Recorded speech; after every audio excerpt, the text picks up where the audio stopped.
Well, Michael Parker is a teacher of philosophy and a Sydney school principal who has written a book designed to help parents teach their children to think ethically. And he joins us now. Michael, good to see you. Good morning. Should this be happening at home or at school or both? I certainly think both. What I'm thinking about particularly is what happens at home, because I think that a lot of parents, you think to yourself, would you rather my child was smart or good? If you ask that question of yourself, you probably would say both. But if you really thought about it for a little longer, you'd probably fall on the side of saying, I'd rather they were good. And that means that, well, you really then think about, well, how are they getting the ethical development at home? Is it just happening osmotically through the things we do? Or should we be having these sorts of conversations with them in the same way that we do homework with them and we work with them in the evenings as well? So I certainly think there's a very large space to be able to talk about it at home.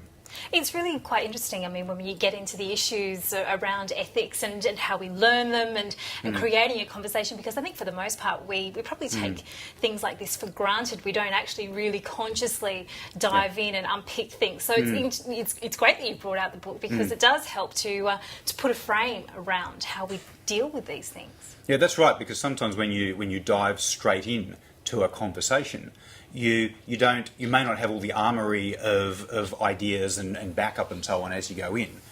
So I think it's important as well to be able to say things like, well, I've got these questions in my head, like, well, what does it feel like to be on the other end of this particular issue? Walking other people's boots, making sure as a parent that you let your children talk more than you do. So all of those things, if you know those before you even go into the conversation, you're probably much more likely to have a really good conversation with your kids about these issues. How do you introduce the concept of ethics to children? I think you're looking at the age group essentially of 10 to 15. That's right. And are you perhaps concerned that in today's society we are too self-absorbed and perhaps we forget the lessons of life?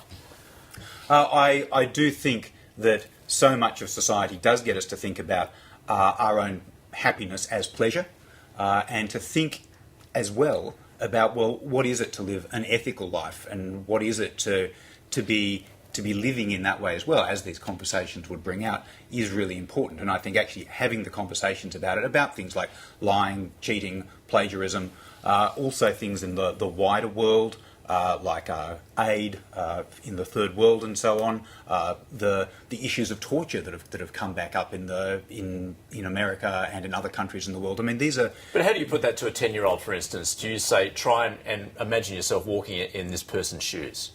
Yes, I mean that is one of the ways to do it. Imagine that you are an ex. How do you feel about it then? Another one is just playing devil's advocate. So whatever view they bring, you try the opposite view, or think about the other side of it.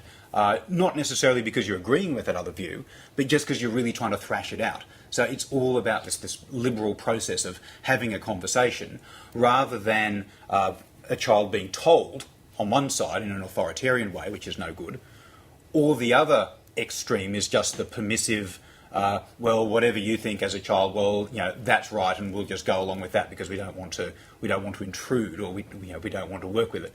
So I think this liberal position of having an ethical conversation, but also knowing that your values that are sort of backing you up, is a really important combination.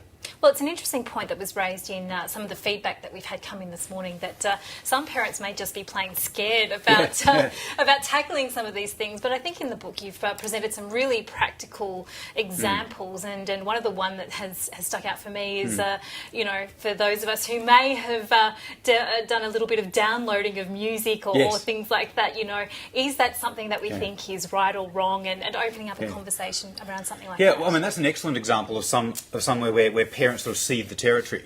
So many kids are now thinking, well, it's okay to download 3 gig of music, and that's just what we all do, and parents think because of the brave new world of technology, it's hard to go back and talk about these things. But I think if you go back to values like, well, what is ownership? What is creative endeavour? What is a system where you're able to make a living out of creative endeavour? When you ask those sort of more basic questions, it puts a whole new frame on the easy thing of just getting a USB and downloading up downloading 3 gig of music.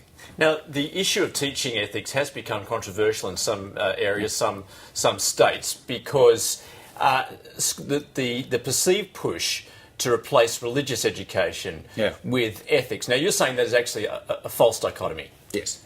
It was quite sad, really, that in New South Wales, the ethics lessons got pitched up against religious studies lessons. So, in effect, students had to choose one or the other. And that set up a dichotomy that just didn't need to happen.